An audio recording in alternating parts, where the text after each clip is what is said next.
Good afternoon. I'd like to welcome everybody to this pep talk this afternoon. Please mute yourself, but always show your video picture. Sign in your name, your Facebook account, or email address in the chat box. Please include the names of companions attending with you. Use the chat box to ask questions and make comments while the pep talk is on. There will be group pictures at the start and end of the pep talk. So please show your beautiful faces in the video. Another reminder, please take the online learning evaluation test exercise for mastery of learning and have a perfect score to get a certificate like this one. Okay, this is shown here. I have placed the link in the chat box. Another reminder, obtaining 50 OLETE certificates will entitle one mentee to a voucher for a ROJoson telemedical consultation. Another request, please type in your feedback in the chat box during the open forum and before we adjourn. So let's now have a group picture taking before we start the pep talk proper in 2 minutes.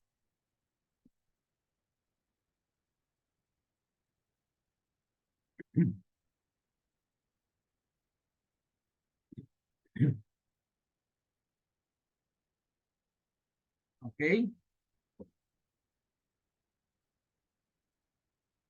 Everybody's ready? Okay, show your face. Okay. Ellie, Ellen, are you going to join us in the picture taking? Okay. Ellie and okay, Ellen. Okay, 1, 2, 3.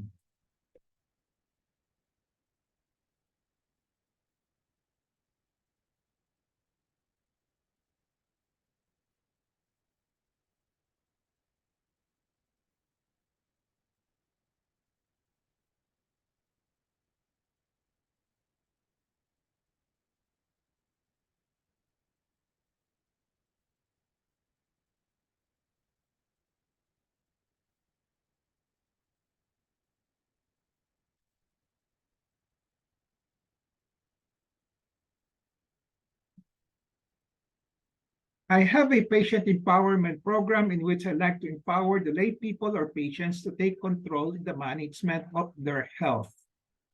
I started the pep talk in May 15, 2021. There are 3 courses in the pep talk. I completed the core course on October 9, 2021. From October 23, 2021 onwards, I've been tackling health disorder and health issue courses. This may take 3 years or longer. We're now on our 3rd year, depending on our enthusiasm, discipline, and perseverance.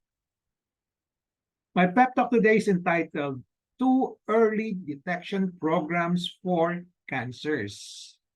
The empowerment objective is to have an essential understanding of 2 early detection programs for cancers in their health management.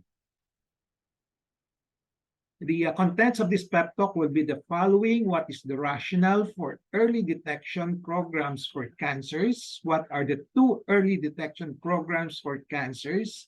What is the early clinical diagnosis program for cancers? What is the screening program for cancers? And lastly, what is ROJoson's advice on the more cost-effective program for early detection of cancers? I have a disclaimer here. The content of this pep talk will cover only my thoughts, perceptions, opinions, and recommendations culled from my personal experience as well as from experience of other professionals. Let's go to the first topic. What is the rationale for early detection program for cancers? Early detection for cancer programs are strategies and activities done to catch or to detect, detect cancers in their early or earlier stages of the disease with the objective, with the goal of avoiding complicated treatment, yung mga mahirap na gamutan, okay, and promoting long-term remission, yung walang recurrence, and hopefully we can talk about cure. Okay, Usually, we don't talk about cure in cancer, but we always hope for a long-term remissions. Okay? But in some cases, we have the right to hope for a cure. What are the two early detection programs for cancers? So these are the two early detection programs for cancers that I have formulated, okay, over the years. One is the so-called Early Clinical Diagnosis Program and Screening Program. Early Clinical Diagnosis Program. I don't think you're going to see this in the internet. This is a phrase that I coined, I made up, okay? And then the other one is commonly heard, very popular in the internet, screening program. So let's start with the first program, which is the Early Clinical Diagnosis Program. So, but before we go to the description of the program itself, let me dissect the words in the title, in the name of the program. So there's the word diagnosis here. Okay. So diagnosis in the medical context is the process of assessing a person, an individual, or a human being, and then ending up with a judgment or conclusion whether a medical condition or a disease is present or not, and if present, what type, what kind. Okay. So this is diagnosis in the medical context. You can have diagnosis in the non-medical context, like diagnosis for a car problem, diagnosis for a student's problem, okay? So in the context of cancer, when you say conclusion in the diagnosis, so the conclusion will either be whether a cancer is present or not, and if present, what type, and usually we always talk about also the stage. We include the stage, whether stage 1, 2, 3, 4, or early stage or advanced stage. Okay? So that is the meaning of diagnosis in this phrase, Early Clinical Diagnosis Program for cancers. Now, for the other term, which is early clinical diagnosis, okay, again, in the medical context, it's a process of assessing a person, individual, a patient, using symptoms. When you say symptoms, ano yung nararamdaman ng isang pasyente? Okay? So what a patient feels or senses in himself or herself. Okay? And we also combine the signs. Okay? Signs are those findings by a physician during a physical examination. So when you say clinical diagnosis, it's usually a combination of usage of symptoms and signs. Symptoms are those coming from the patients, and then signs are those from the doctor. Okay, so using these signs and symptoms as basis, okay, basis for coming out with the clinical diagnosis. Okay, so with that, you have to take note of the so-called laboratory procedures diagnosis. Okay. So when you have a laboratory procedure done, you can come up with a diagnosis, but it's called laboratory procedure diagnosis. It's not clinical diagnosis. Okay. So laboratory procedure diagnosis is based on the results of the laboratory test or procedures. Okay. So as I said, there are two types of cancer detection program. The other type is screening program. So it's on the screening program, which utilizes a lot of laboratory tests and procedures. But in this first type of early clinical diagnosis program for cancers, it usually utilizes only the clinical diagnosis, which is just based on the symptoms and signs without the use of laboratory procedures. The other word that is present in that in the name Early Clinical Diagnosis Program for cancers is the word early. So the word early in this early clinical diagnosis program implies that the diagnostic process should be done as early as possible. So let me expound on that early. So patients or lay people should be taught how to do self-examination and self-monitoring in their bodies or of their bodies at an early age. I say early age as much as possible, and know the alert symptoms of cancers, and then seek medical consultation as soon as possible, again early, once they have unusual or alert symptoms. So this is the first step in the early clinical diagnosis program in the early detection of cancer. Okay, so the patient himself or herself doing self-examination and self-monitoring of their bodies at an early age. And then if there are symptoms, they will consult the doctors right away as soon as possible. Okay. Related to this first step in the early clinical diagnosis program is when a patient or lay people have symptoms, kung meron ng symptoms, no, so they that are suspicious for cancer, they have to seek medical consultation as soon as possible. So dapat as early as possible pa rin. Okay. So the second step in the early clinical diagnosis program consists of regular cancer specialist clinical examination. When you say clinical examination by the specialists, they use interview to gather symptoms from the patients and physical examination for signs. So the regular cancer specialist clinical examination will be done for those with high risk for cancer, particularly those with strong family history of the same cancer in the family. Okay. So when you say regular checkup, regular consultation with the cancer specialist, this means at least once a year checkup.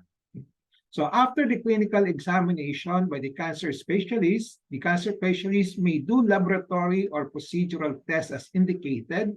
Kung meron silang nakitang unusual findings, no, then they might do laboratory tests.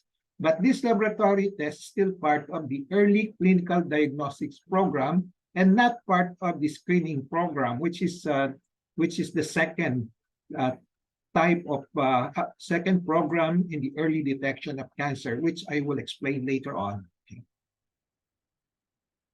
So the second program will be the screening program for cancers. The screening program for cancers consists of laboratory tests and procedures on asymptomatic, wala pang symptoms. Okay, yan ang qualification dito for screening. Kung may symptoms na, we don't call it screening program, we call it a diagnostic. No? Kung may symptoms na, diagnostic program na. No? Okay. So screening program will be done on asymptomatic patients or people to catch cancers. Okay. So examples here, which are popular to all of us, okay, which is well known, mga pinopromote na mammography for breast cancer. So this is one kind of screening program for breast cancer. FIT or fecal immunochemical test and colonoscopy for colon cancer.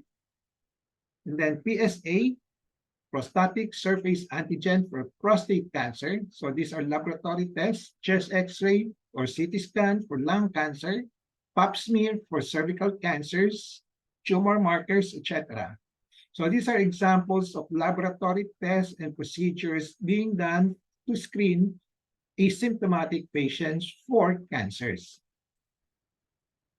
Screening laboratory tests and procedures are usually recommended for asymptomatic. As I said, kung may symptoms now, we don't call it screening anymore. We call it diagnostic laboratory tests. Okay? So these are usually done for asymptomatic patients who are at a relatively high risk compared to the general population because of age, specific family history of cancers, and exposure to environmental risk factors, etc., etc. Okay, so these are the usual indications for the guidelines. These are the usual basis for the guidelines and the screening program. Okay. So at what age should the screening be done for breast cancer, for colon cancer, usually mga medyo may edad na, and then those with a strong family history, pinapascreen na nila. Okay.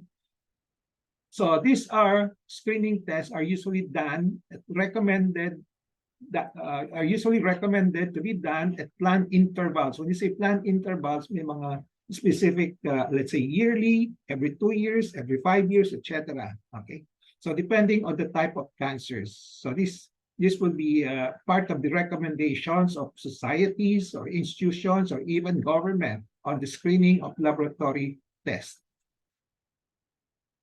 So what is my advice on the more cost-effective program for early detection of cancers? We're now comparing the two, early clinical diagnosis program and the screening program for cancers. Okay, so what is my advice on the more cost-effective one?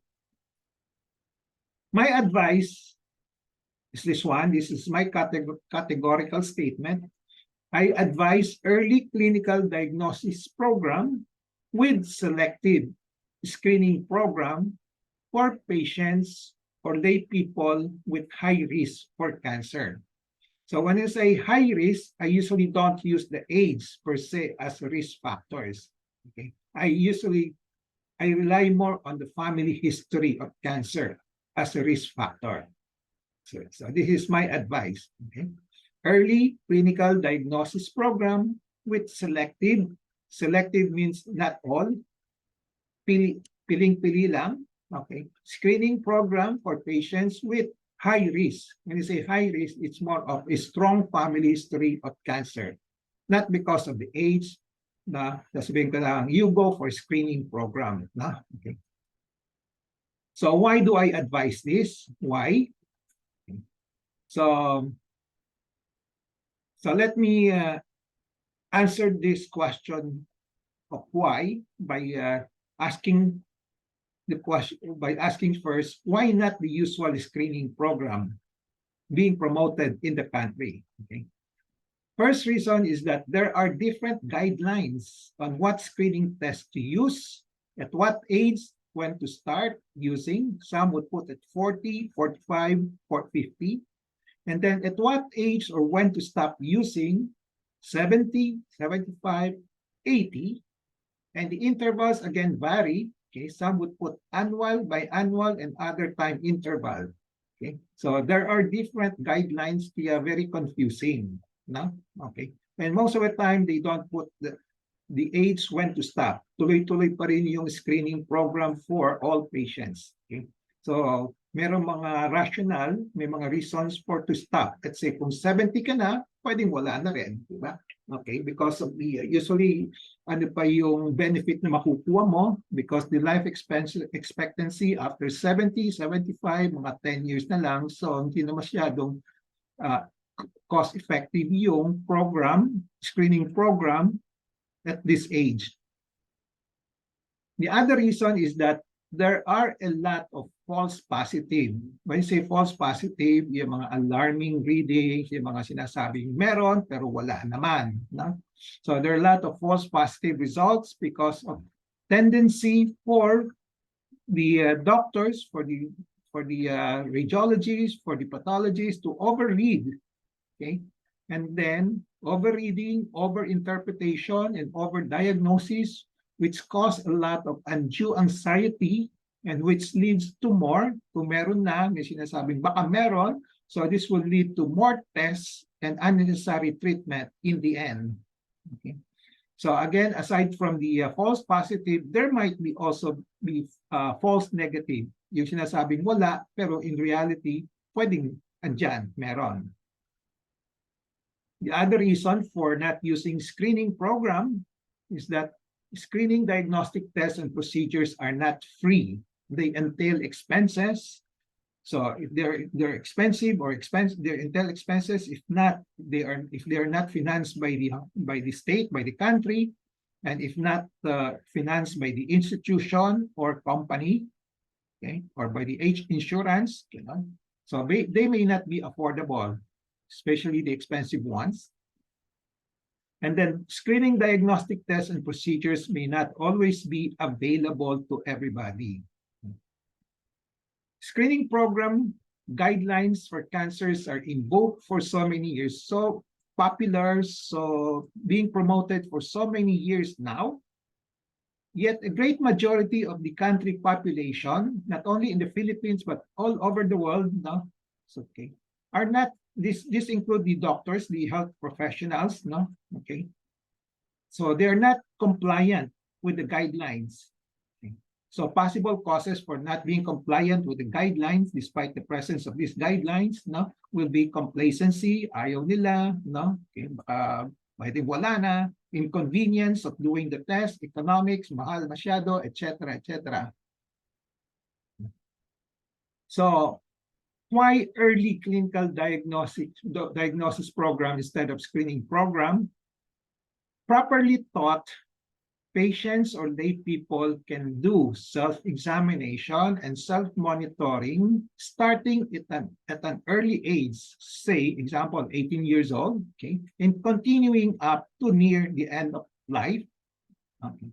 It can detect cancer at any age, even before and after the age being recommended by the screening guidelines, when to start and when to end, because cancer can occur anytime. It can occur before and after the recommended ages for screening.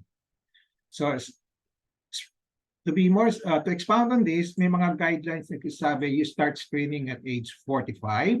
So, but even before age 45, pwede magkaroon ng cancer, even before the age 45. So if you don't do early clinical diagnosis, if you just rely on the screening, so mahuhuli ka na, okay? And then there are some guidelines who will say that after age 70, pwedeng wala ng screening.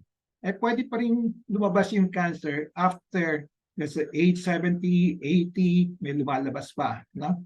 So if you don't do clinical diagnosis program on these patients after 80, 70, no, mahuhuli yung detection of the cancer because you're just relying on the screening program.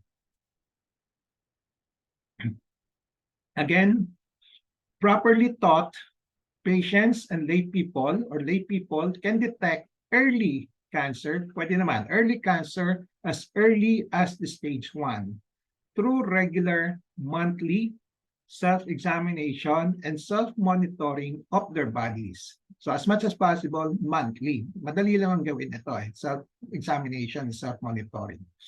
So if a cancer is missed, hindi na napuna, at one examination time, okay, subsequent examination because of regular monitoring will be able to eventually discover it in the soonest time possible. So in terms of months, comparing to screening laboratory tests or procedures which are usually done at annual intervals or even longer. Okay, to expound on this, sabihin natin, this month, hindi mo nakapa yung isang cancer na lumalabas na, pero next month, when you palpate your breast again, baka mapupuna mo na, no? So in contrast, when you do your, let's say, mammography or ultrasound now, no, ang report no negative, pero ang next recommendation will be next year or 6 months after, and yung 1 month after the ultrasound or mammography, lumabas na yung andyan na yung cancer, merong cancer pero hindi na-detect. So pag ginawa mo yung ultrasound mammography 6 months after, medyo matagal yan compared to the other approach, which is the early detection. If you do it regularly, monthly, madidetect mo kung anong na-miss mo the month before. No? Okay. So the regular self-examination and self-monitoring cost nothing. Wala kayong magagastos, no, to the patients and lay people. Basta self-examination, lay, and self-monitoring. They are convenient also in that they can be done anytime, at any place, in privacy. No? Okay. The regular visit, which is part of the early clinical diagnosis program, will be kasama itong regular visit to a cancer specialist. No? So will reinforce, will complement, will supplement the self-examination of the patients or lay people. So to repeat, to emphasize, in the early clinical diagnosis program, hindi lang yung self-examination, but it has to be reinforced by a cancer specialist clinical examination. Yung specialist clinical examination, it doesn't have to include laboratory tests. No? Okay. So a cancer specialist can validate the findings of the patients. Pag pumunta yung pasyente sa cancer specialist for a check, sabihin niya, it can say, the cancer specialist can make a diagnosis or conclusion, talagang wala. No clinical cancer found, or baka merong suspicious for cancer, hindi lang na-detect ng pasyente, or nakita talagang may cancer. Okay? So at this time, diagnostic tests will be done as indicated. Okay? So, but if the cancer specialist found nothing to suspect cancer on clinical examination, there is no need for screening laboratory tests or procedures. No? Okay. So, wala nang extra gastos na basta clinical examination using history and PE lang. So, I suppose the cost of the regular visit, say annually, once a year, to the cancer specialist or should be lower compared to those of the screening laboratory tests or procedures for cancer. Thus, my advice, the more cost-effective program is the early clinical diagnosis program with selective screening program for patients or lay people with high risk for cancer. Okay. So, but for this to be effective, the patients or lay people should be properly educated and empowered to adopt this program. Kung di sila ma-empowered, not properly educated, useless din itong program nito. No? Okay. So educating and empowering the patients or lay people will be less costly than the screening laboratory tests and procedures. So what are these patient education empowerment program on early diagnosis? One, they must be told to do regular, specifically monthly self-examination and self-monitoring for possible cancer development anytime, and must do it religiously. And then they must be taught also on how to do it. No? Not only gawin mo ito, ganon. No? Dapat turuan pa rin ng mga doktor. Okay? So do monthly inspection and palpation of the entire naked body while taking a bath or anytime, okay, in the privacy of your room, okay. Choose a date every month to do this for reminder purpose. Let's say once first day of the month or last day of the month, or those with having mens, in which you have to do your monthly breast self-examination 7 days after your mens, 7 to 10 days, you can choose that date. And then use that date also for the examination of other parts of the body. Then there are parts of the body in which mahirap makita yung katawan niyo by yourself, so you can use a mirror to help you in the inspection para makita mo yung leeg mo, yung mismong leeg mo, okay? And then look for the clue. The main clue here is just when you do your inspection and palpation, okay, you look for anything unusual on inspection and then palpate for anything that is unusual or dominant mass. Baka may bukol. Okay? Ito, look and then palpate. Palpate for something, mga bukol-bukol na unusual muna, and then make a possible conclusion na, ay, may bukol ako, no? Ganon. So kung may bukol, takbo agad sa doktor, sa cancer specialist. So the second part of the patient education and empowerment program is that you must know the common alerts or warning symptoms of cancer. No? Okay. So ito yung list of alert and warning symptoms of cancer. One, unusual change in bowel or bladder habits. Kung meron ito, you might be suspecting bowel cancer or bladder cancer or prostate cancer for the male. Okay. And then a sore that does not heal, baka may skin cancer. Okay. Unusual bleeding or discharge from anywhere, kung through the vagina, baka you're dealing with a cervical cancer. Okay. Bleeding from the anus, baka you're dealing with rectal cancer. Okay. Okay. Bleeding from the nose, baka you're dealing with nasopharyngeal cancer. Okay. Thickening or lump in the breast or elsewhere. Okay. So na-mention lang itong specify ng lump because breast cancer is a common concern. But this thickening and lump can occur anywhere. So if you have thickening or lump anywhere in the body, you suspect cancer. Thickening and lump is parang bukol. The moment we have bukol, we start questioning, is it cancer or not? Okay. Then another sign is indigestion or difficulty in swallowing. This will make you suspect baka may problema sa mouth, sa oral cavity, sa esophagus, sa stomach.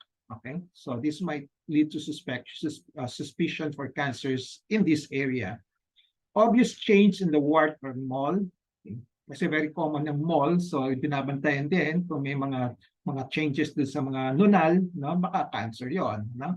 So nagging cough or hoarseness, kung meron ito, nagging cough, baka may lung cancer, hoarseness, baka meron laryngeal cancer, yung cancer sa voice box, or thyroid cancer, pwede rin. No? Okay. So these are the common warning symptoms being recommended. Okay. There are other warning symptoms, but above are the more common ones. Okay. So you can use the acronym CAUTION, CAUTION. Okay. So try to memorize this, so that you can be guided by this alert and warning symptoms of cancer. The third education and empowerment program on early clinical diagnosis of cancer would be, after you're knowing how to do it, knowing the alert symptoms, no? Kung meron kayong nakitang unusual findings, you have to consult a cancer specialist as early as possible. Okay. So that's the third step. And then the fourth one will be, if a patient is considered as a high risk for cancer, such as a very strong family of cancer, let's say 2 sisters of breast cancer, same breast cancer, then they must have regular consultation and clinical examination with a cancer specialist, more frequent than the lower risk. So usually annual or biannual. When say biannual, every 6 months. These are for those with very, very high risk for cancer. Now, for those with low risk naman or average risk for cancer, okay, as we said, any person can be are at risk of cancer. Kahit na walang family history, pwede pa rin may risk for cancer. So they must still have a regular consultation and clinical examination with a cancer specialist. So the specialist will usually advise on the planned intervals. Pwedeng yearly, pwedeng every 2 years, or even every 3 years kung kailangan, kung pwede. No?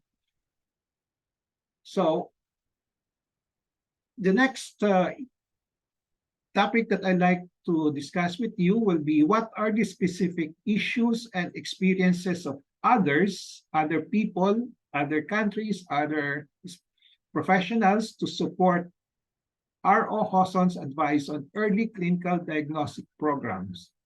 I will focus on breast cancer and mammography issues to expound on this.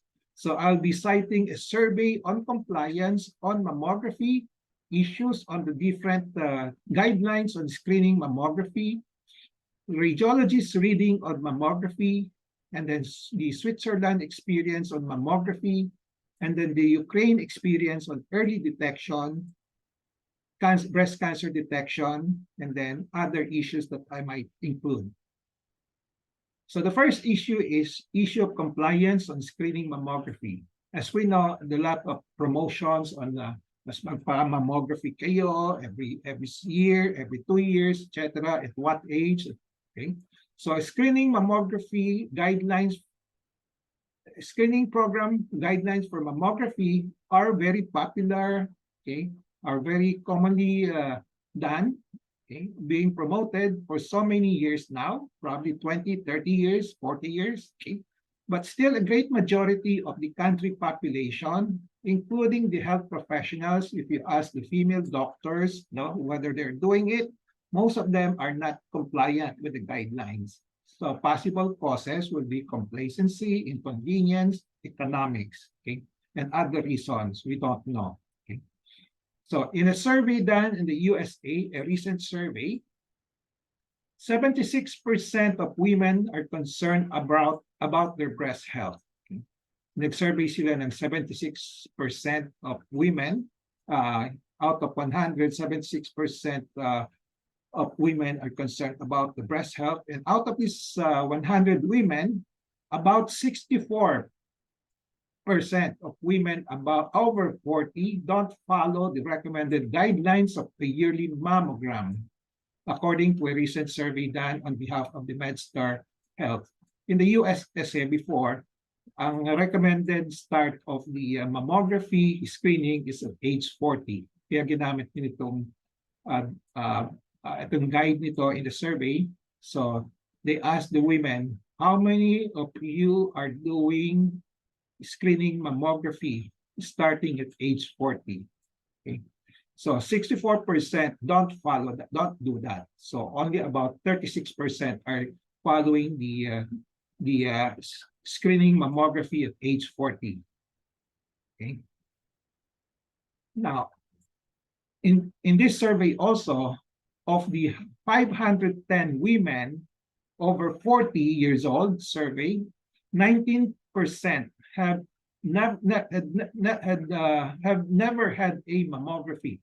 Okay, 19%, and the 45% who have gotten mammograms aren't doing it yearly.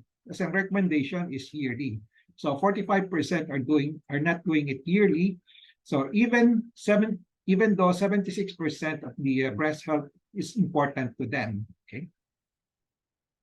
And then the most common reasons of women over 40 for skipping mammography, hindi nila ginagawa, no? So these are the common reasons given. Haven't gotten around to do it, 22%. I have a normal mammogram in the past, kaya hindi ko na kailangan yon, pwede nang wala, no? Breast cancer does not run in my family, so hindi siya naniniwala sa guideline na i-follow na every year, okay? Or starting at age 40. Then mammograms are painful, which is also a common concern in the Philippines for Filipinos. Okay, I am afraid, what if they find something? 9%. So ito, medyo familiar din tayo dito, yung mga common reasons bakit ayaw magpa-mammography yung mga Pilipina, no? Okay, Filipino women, no?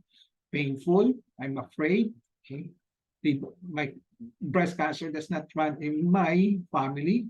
Okay, and normal na may mammography ko in the past, pwede na yun isa. Okay, so the other issue here is the different guidelines on the start and to stop. Mostly what you heard are the when to start. Hindi niyo naririnig yung when to stop. But there is a guideline on when to stop na pwedeng hindi na gawin yung screening mammography at what age. Okay? So the issues here will be there is no universal consensus yet on when to start and to stop screening mammography. So all over the world, magulo pa, no? Some start at 40, some at age 45, some start at age 50. Especially sa Europe, they start at age 50. But sa US, some would start, before it used to start at 40. And sometimes along the way, they adjust it to 45. Pero ngayon, nababasa ko, bumabalik sila sa 40. So magulo. Now, when to end it? Some would recommend to end the screening at age 70, some 75, some 80 years old. And then some would say, don't do the screening if the life expectancy is less than 10 years already. Kasi kung 80, sinasabi nila, huwag ka na magpa-screening mammography kasi ang life expectancy ng 80 years old is only about less than 10 years na lang. So parang useless na, no? Okay. And then the other issue is majority of screening mammographies have a BIRAD 0 reporting. When you say BIRADs, it means needs additional tests. This reporting is commonly used in the Philippines now, okay, for so many years now, actually. Okay, but we always see that after a mammography, you have this statement, BIRAD 0, which means needs additional testing. So it seems that with this kind of reporting, mammography cannot stand alone as a screening, but it is being advocated. Sabihin ng mga report, mammography is the only way to screen breast cancer, not ultrasound. Okay, but usually when you say BIRAD 0, they will ask you, you have to do additional ultrasound. Okay? So nagko-conflict ito yung mga recommendations nila. So with BIRAD 0 needs additional tests, ultrasound is usually concomitantly done. So for those who have done diagnostic tests for the breast, later on you can validate what I'm saying here. There are a lot of BIRAD 0 in mammography, and then they will always ask you, have an ultrasound done as an additional test. Now, the Switzerland experience with screening mammography, in 2014, that was about 9 years ago, Switzerland stopped compulsory systematic screening mammography for the entire country. Ito kasi yung pinaka-popular na program. Systematic means everybody should have, every member of every citizen of Switzerland should have screening mammography at starting what age. So, parang compulsory siya, lahat. So usually financed by the state. So dito sa Philippines, we cannot do that. The state cannot finance the mammography for all the citizens, even at age 50 or 40. Okay? So since 2014, it now gave the citizens or the country two options: systematic screening, and the other one is opportunistic screening, means with options not to do it. So just leave it to the discretion of the patients and physicians. Okay? So parang selective na. Bahala na yung kung gusto ng doktor, pwedeng gawin. Kung gusto ng pasyente, gusto nilang pagawa. Kung ayaw nila, pwedeng hindi. Okay? So the reason for this change in the stand, doubts were raised whether screening mammography really saved lives. Okay.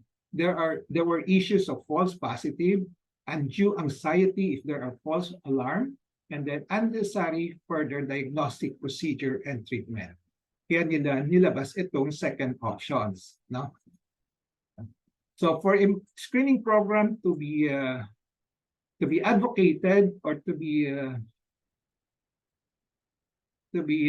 promoted, dapat yung benefit must be heavier than the harm. Dapat mas mabigat.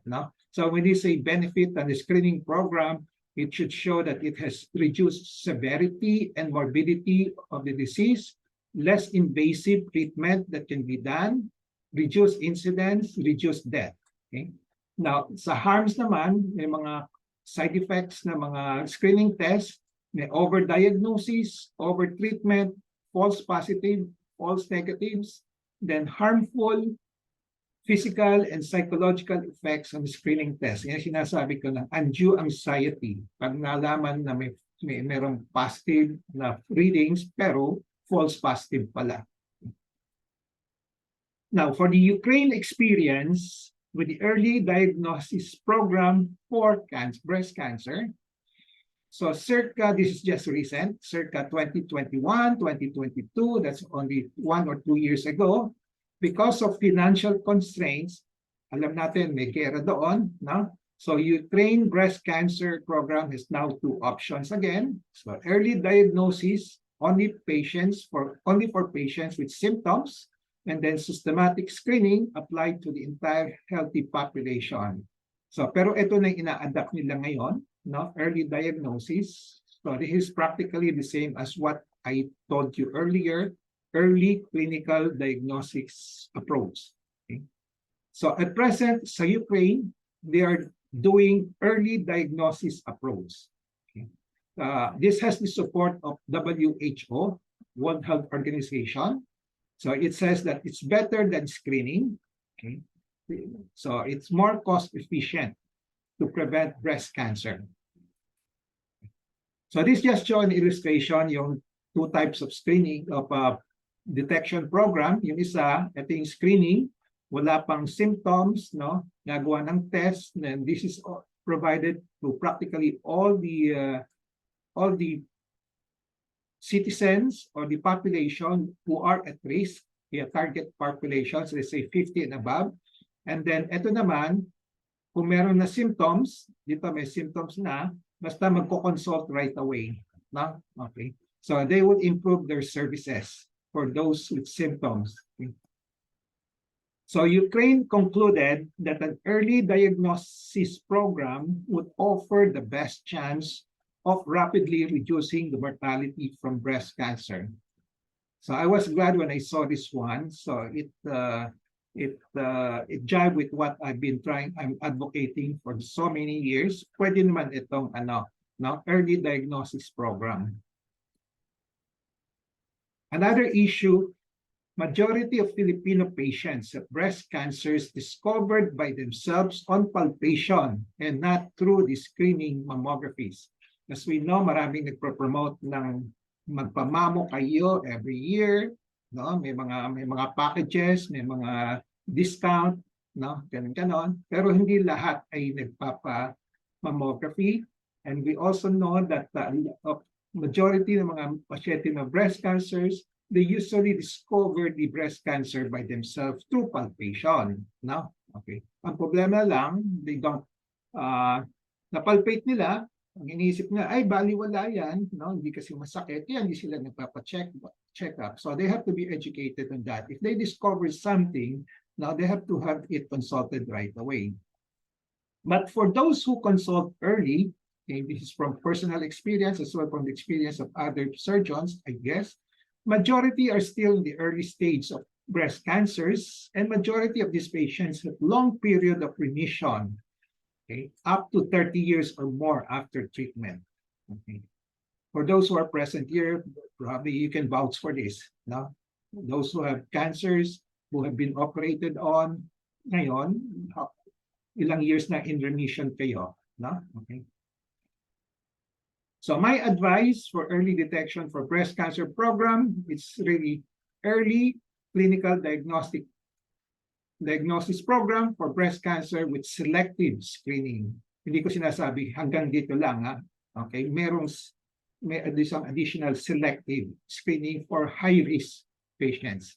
So have knowledge on how to do breast self-examination and the alert signs of breast cancer. Okay. And then do monthly breast self-examination as early as 18.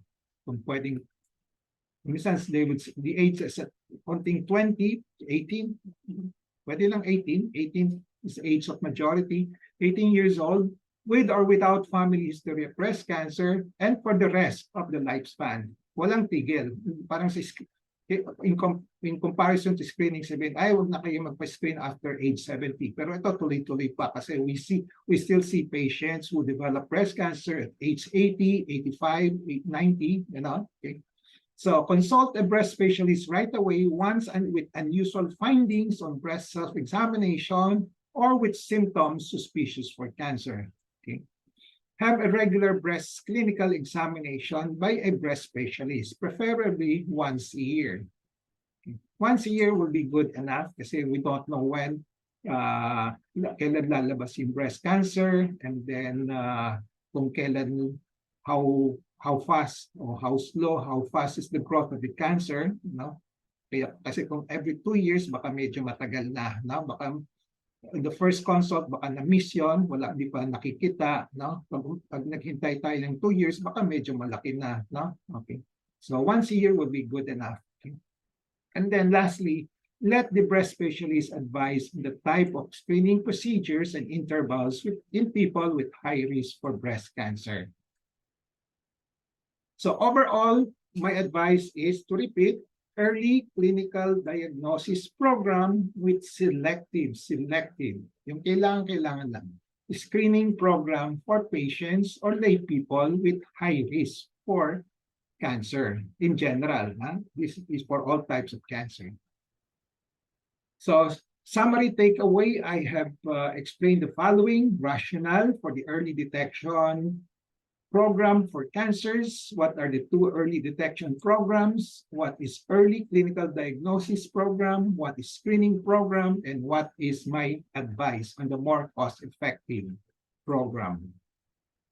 So takeaway in relation to patient empowerment, be always in touch with reliable medical information on early detection program for cancers. Knowledge is power. It gives power. Use the 4 Ks of patient empowerment: kaalaman, kakayanan, karapatan, and kapangyarihan to gain greater control over decisions and make better decisions on early detection programs for cancers in your health management. So with that, I end my pep talk. I hope I have empowered you to have an essential understanding of the 2 early detection programs for cancers in your health management. So before we go to the QA, question and answers portion, reminder, please take the online learning group evaluation test exercise for mastery of learning and have a perfect score to get a certificate like the one shown here. I will place again the link in the chat box later on. Then obtaining 50 OLETE certificates will entitle one mentee to a voucher for a ROJoson telemedical consultation. Feedback. Please type in your feedback in the chat box during the open forum before we adjourn. Let's now have a group picture taking before we start the interactions.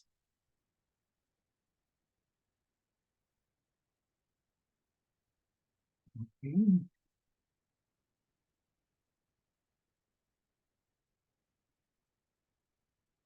Yan na lahat. Kompleto na.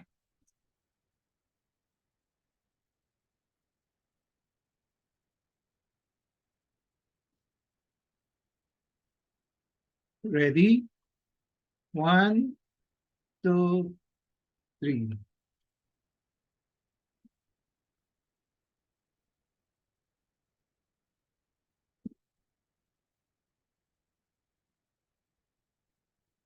Okay. So the floor is now open for questions, comments, sharing of experience, consultations, etc. Okay. Susan. Okay. Doc, if a patient has had mastectomy of both breasts, does she still need to do diagnosis or undergo any other screening procedure? Okay, let me qualify that. Yes, she has 2 mastectomy. Yeah. Total On mastectomy. both breasts. Both breasts. Tinanggal na yung dalawa? Yeah. Okay. Anong diagnosis? I have a friend like that. Breast cancer? Yeah. Okay. Breast cancer. Okay. So after that, so you're talking about surveillance na, di ba? Surveillance. Yeah. Surveillance is monitoring for recurrence or what will happen after. Now, when you say surveillance, now, okay. So there are, okay. Strictly speaking, the answer is yes. No? Because we know that cancer can recur. Okay, so the answer is yes. But the main question is what program, again, program of surveillance. Okay, there are 2 types of programs. Okay, the first type is the so-called symptom sign-based surveillance. The other one is using a battery of tests. Okay, you can call it a screening program. Okay, practically, okay, parang pareho lang yung ang lecture ko ngayon. The first one, when you say symptom and sign-based surveillance is practically the same as the clinical diagnosis program. Okay. The other one is screening when you use a lot of tests. No? Okay. So, yung pasyente can undergo the so-called symptom sign-based surveillance in which the patient is taught how to do breast self-examination of her body to monitor for recurrence, and she's taught when to suspect recurrence. Okay. Number two, so this should be done monthly by the patient, and then have a regular checkup with the doctor who will do palpation, then history, just like what I usually do to my patient. I ask them, based on the symptoms, is there any history of cough for a long period of time, let's say 1 month. No? So these are the symptoms. Kung merong cough for 1 month, I will now suspect baka meron siyang spread to the lungs or recurrence to the lungs. Okay? So I will also ask if there is frequent bouts of headache for 1 month. No? Then I might suspect possible spread to the brain. Okay? And then bone pain, if there is palaging masakit ang buto for the past 1 month or 2 months, then I might suspect bone metastasis. No? And then pag masakit ang tiyan, no? Especially sa right side, because this is another possible site of spread of the breast cancer, recurrence of breast cancer sa liver, then I ask for palagi bang sumasakit ang tiyan mo, especially those that are on the right side. No? So kung ang sagot dito, at kung the last one is kung meron siya nakakapa. Okay? Okay. So kung negative ang answer niya dito sa 5 questions ito, I will say that most likely there is no symptoms of recurrence. No? Then I will do my physical examination. Ipapalpate ko, kakapain ko. Okay? So maghahanap ko ng bukol. Okay? So pag wala akong makitang bukol, then I will end up with the conclusion that there is no clinical evidence of recurrence. Na? Okay? So I don't usually do yung mga mammography, bone scan, na? Okay? And also other tests. Na? So that's the second approach. Na? Okay? Get it? Yeah, thank you, Doc. Okay, thank you for your questions. At least it jives it jives with what I lectured this afternoon. Just lectured. Okay. Okay. Any more questions?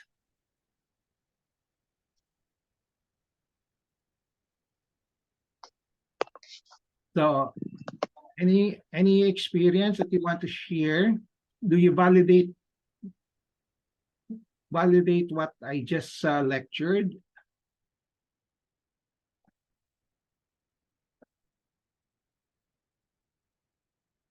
Sino?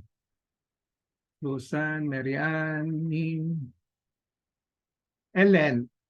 Okay, let's choose Ellen. Ellen, pwede bang can you share? Ellen Enriquez, Beloro. Ellen, wala. Tulog. Doc, can I Yeah, ask question? sure. Doc, do you have this so-called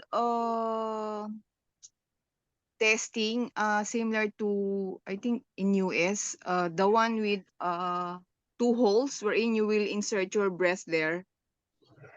They call it mammography, but the way they use it, they just inserting the 2 breasts.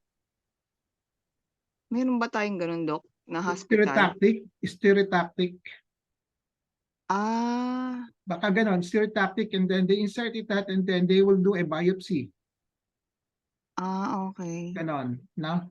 So yung may holes, tapos papasok yung breast, Oo, Doc. tapos may x-ray, no? Guided, then ipapasok yung needle doon, no? They call it stereotactic, no? Stereotactic biopsy. Okay. Okay, Doc. Okay. Thank you, Doc. Okay. Do we have that one here in the Philippines? Yeah, we have. Yung mga sophisticated na hospital, meron yan, na? Okay. Okay, Doc. Thank you po. Meron. Okay. But there are other options that you can do. Just do a ultrasound guided, then mammography guided, no? Baka mas cheaper, gano'n. Depende, no? Okay po. Okay. So any more? Anybody who wants to share reactions?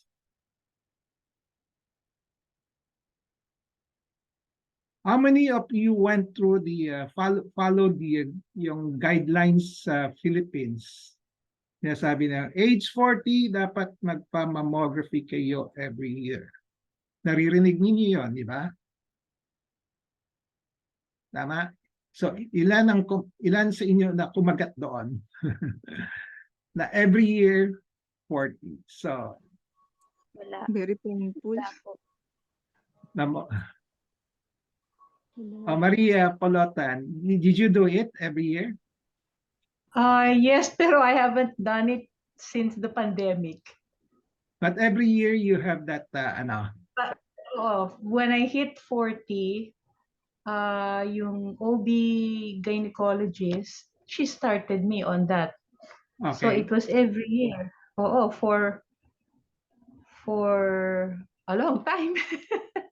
This I'm Yeah. 66. So every year. Oo, every year talaga. And then, somewhere along the line, biglang naging hindi lang mammo, pati ultrasound. Okay. Oo, siguro after 10 years or 12, dinagdag na rin niya yung ultrasound.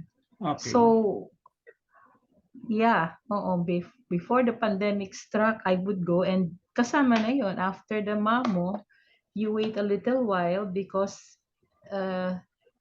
sa Makati Med, you wait and then they'll tell you if they will redo it. Okay. Kasi So are you going? nakita daw Okay, gagawin mo pa? parang ayoko na, pero kasi I really do religiously, I do breast self-exam. Pero I think I should do it at least, di ba ho, you told me every 2 years? Is that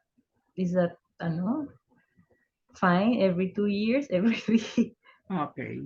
So, okay, may mga recommendations ganon, no? Pero the problem is ano yung basis sa Philippines, no? Yung sa abroad, they have some basis. May mga statistics sila to bank on, no? Tayo naman, wala naman tayong research, wala naman tayong data rito sa Pilipinas to support our recommendations. We just follow, no? Follow kung anong ginagawa sa other countries. So what we followed were the Americans' recommendations, no? They started with age 40. Age 40. I suppose age 40, nagpamamo ka na? Yes, the gynecologist said, you're 40, so you start. Okay. Yeah. Kasi naman sa health. Yeah, kasi our doctors here are somehow familiar with kung anong nangyayari sa US, kung anong recommendations, and ano yung fad, ano yung trend, di ba? So they advise for start mammography at age 40, di ba? 40. So, but okay, on the side, let me comment, don't do your mammography at age 30 and below, or even less than 40. No?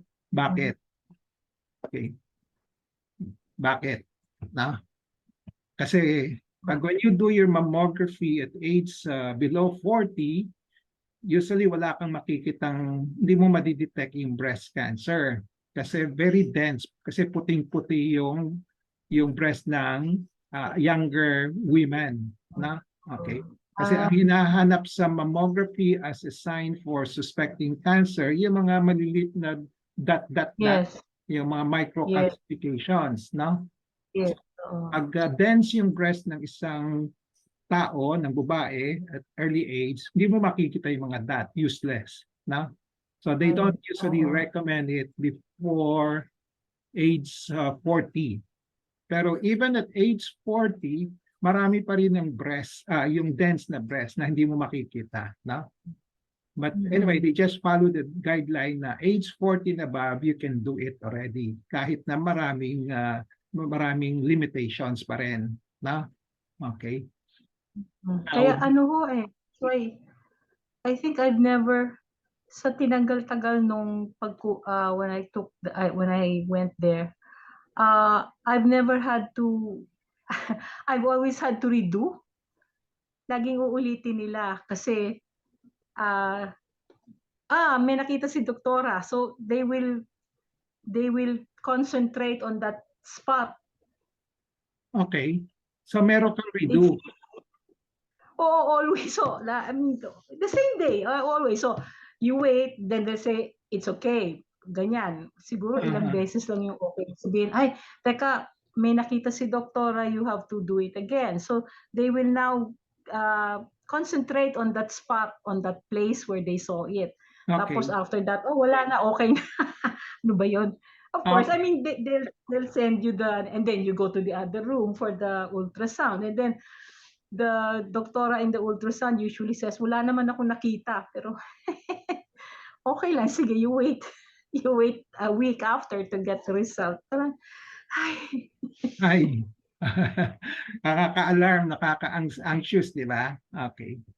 Saka yung, at least now, I mean, the last 3 years, 4 years, maganda na kasi you can get it online, the result, madali na. Pero noon you have to go back to get it. Ay, nako. Pero once you have to redo, right there and then, pinabasa na nila. Oo. Tapos, parang you can see, ano naman na, parang okay na. Okay na ho, just wait, ano. Because I've had experiences with someone I know who had it during the very first time siyang kumuha ng mammogram. Meron siyang talagang findings. Right there and then po, sinabi nila, they did not wait na, you get your result next week. They told her right away. Okay. So depende sa institutions, no? Depende sa mga staff, no? Sometimes if you go home, they don't ask you to redo anymore. They just give you the report, di ba? Pero mas maganda kung if you are there, basahin na nila kagad, no? That's a bit. Sana gano'n na lang para Pero hindi gano'n ang sistema sa Pilipinas, no? So, pabalik-balik. Okay. So the other point that I want to bring out is sabi mo nga nagpa-mammography ka noon, di ba? In the earlier stages of the recommendation, usually mammography lang, no? Ngayon, kasama nila yung ultrasound, no? Kasama na yung ultrasound. Kasi so pero up to now, makikita mo yung sa internet, they always say mammography is the best screening, di ba? Okay. But parang it cannot stand alone anymore, no? No. But they're not changing it. They're not saying that dapat combination of mammo and ultrasound, di ba? Okay. And there are also other authors will say that ultrasound is better than mammography, no? Meron po. Meron nagsasabi na, okay, we can screen patients with ultrasound. No? Ganon. No? Okay. So, the thing, I haven't been to her in years, no? Pero she just said it na, sige, kasi ang kanyang thought was, sayang naman, kasi libre on your card. Parang ganon yung ano nila. Libre. Sayang naman, libre kasi, so, sige na nga. Ganon ang ano nila. It's not that, I saw something or may nakapa or what. Actually, hindi wala nang kapaan ngayon with my, I think, some ilang taon na, they don't do breast exam. Wala, they just tell you, go to the, have it done, ganon. Yeah, that's the sad state of ngayon. Hindi ko na malaman kung anong gagawin. No? Nawawala na yung personal touch, yung kapa, no? Which is also very important, no? Okay. So they just rely on the technology, no? Yung mammography, ultrasound. No? Okay. So, so a question about, side comment lang kasi you mentioned about libre naman. Libre naman. Wala ho yun eh. Libre sayang naman if you don't take it. Sige Okay. na nga. So, ito may advice, may piece of advice, no? Kasi I heard a lot of, I've experienced with a lot of patients. Libre naman, gawin na natin, no? Okay. Oo, ganun. So in a way, it's an advantage, pero ang disadvantage yon, mas maraming false alarms, no? Okay. Mhm. So if there's a, if you do it and then false alarms bumaksak sa iyo, no? No? Mahirap Yes. na i-contradict yon, no? Okay. So just take note of that. Once you do it, be ready to accept yung mga false alarms, no? Okay. Baka pag nag-false alarms ka, trap ka na doon. No, they'll do more tests, and then some would do some procedures pa, no? So if you do it, make sure that you have a clinician who can really interpret it for you. Kasi there are a lot of doctors who just rely on the readings of yung mga ultrasonographer, radiologists, ganon, no? Okay. But there are also doctors who have to correlate it with yung kapa, yung clinical findings, na? Okay. So, pero as you mentioned, konti na lang yon, baka konti na rin gumagawa ng kapa-kapa, no? Okay. So they rely too much on the laboratory, no? Okay. I have a lot of patients who have reading on BI-RADS 4A. And kanina nakita ko si Felicie. Felicie is one of the patients who have BI-RADS 4A, suspicious. So pinaulit ko sa another center, naging 3A. Pinaulit ko another center, naging 3A. So yung 4A was false alarm, no? Kinapa ko, wala akong nakapangbukol. So pinaulit ko in another center, no? Big center din, ha? Yung una, one big center, 4A. Then I asked her to have it repeated in another big center, popular center, naging 3A, no? 3, naging benign. Then, so syempre, kung, as I said, medyo trap ka na doon. So para meron siyang assurance, paano, baka mali yung second, di ba? Sabi niya, baka mali yung second, di ba? So we have it repeated in another center, 3 pa rin. So dalawa, 2 against 1, no? So ngayon, fina-follow up na lang, no? Okay. So, yung sa'yo, butit na lang sabay. So, but kung di sila sabay yung mammo at ultrasound, kung hiwalay ang nagbabasa, no? May experience ka na binabasa na BI-RADS 0 needs additional test, di ba? Oo. Mammo. Pero ano ho, usually noon ho, nung I guess nung early siguro, yeah, pero yung mga huli hindi na ano na siya benign. 1 ba yon? Is it 1? BI-RADS 1? Benign, pero sa ultrasound, sa ultrasound. Ay, wala. Sa ultrasound talagang ano siya, wala, 0. Walang nakita natin. Okay. Hindi niya sabi ko, pag if you do a mammography only, they will, kahit na meron silang description of findings na negative, they put the parang concluding state, conclusion na BI-RADS 0, no? So they don't like to commit, no? They will say you need to do ultrasound before we commit to 1, 2, 3, no? Okay.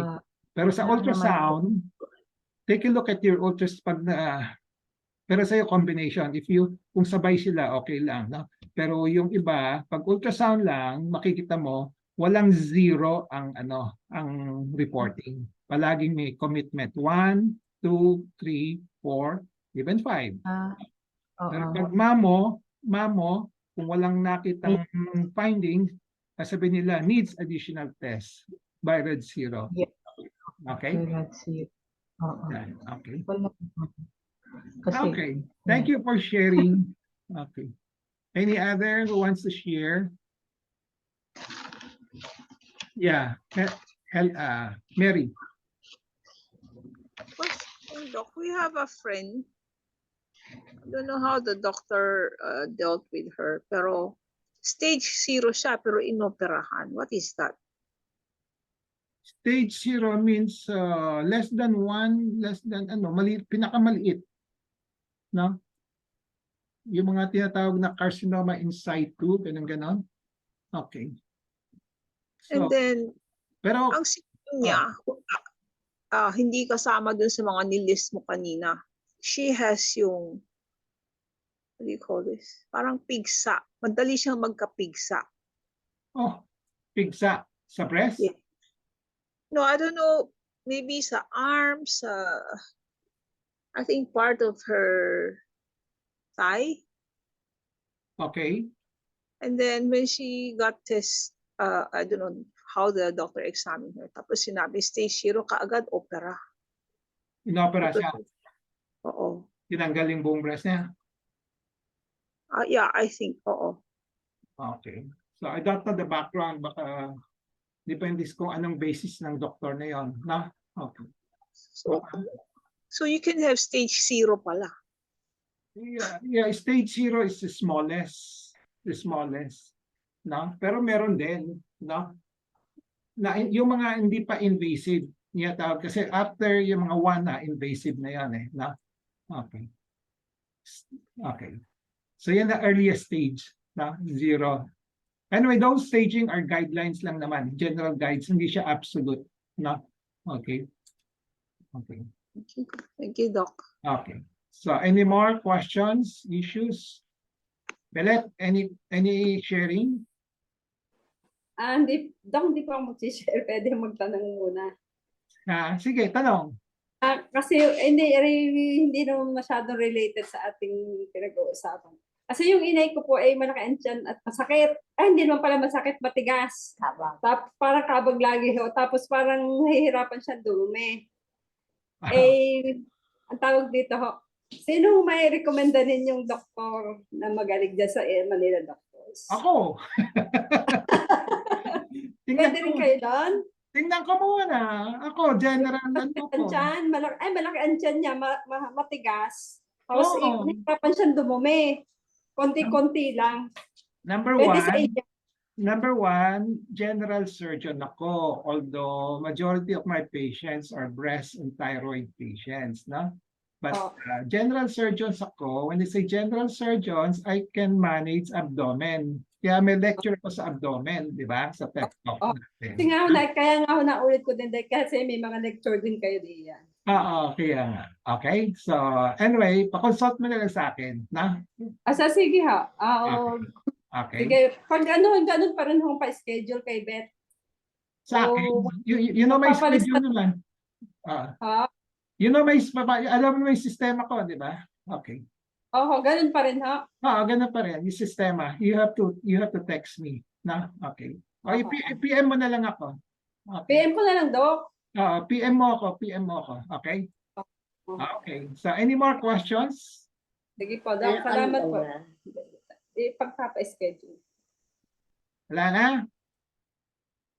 So, before we end, I'd like to say that I thought of this lecture because natuwa ako when I saw yung sa Ukraine. Kasi yung Ukraine, most recent lang yun eh. No? Okay. So nakita ko, they're now, at pumayag naman yung WHO, kasi ang kalaban nito, yung mga overwhelming recommendations, dapat mammo, dapat maraming mga screening test. Hindi naman ginagawa ng lahat ng mga pasyente, di ba?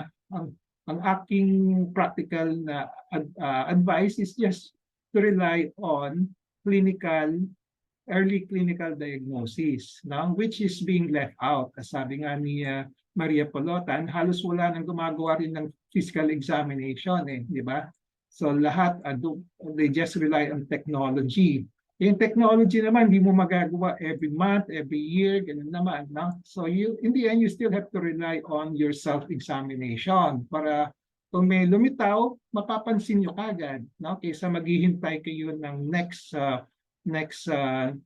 laboratory test, di ba? Okay. Yung next laboratory test, usually 3 months, 6 months, 1 year, di ba? So by that time, baka mahuli na kayo, no? Okay. So if we just rely on that, no? So I'm happy to, I decided to just, kaya yung title ko is 2 Early Detection Program, no? Okay. So I use the Ukraine to validate yung aking stand, no? Okay. But I've been doing that before. I don't usually recommend yung screening program left and right, no? Selective siya, no? Okay. So if there are no more questions, we will call it a day.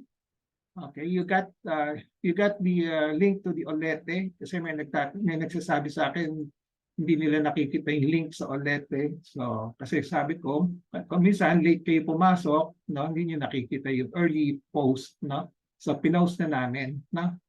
Okay. So if there are no more questions, we call it a day.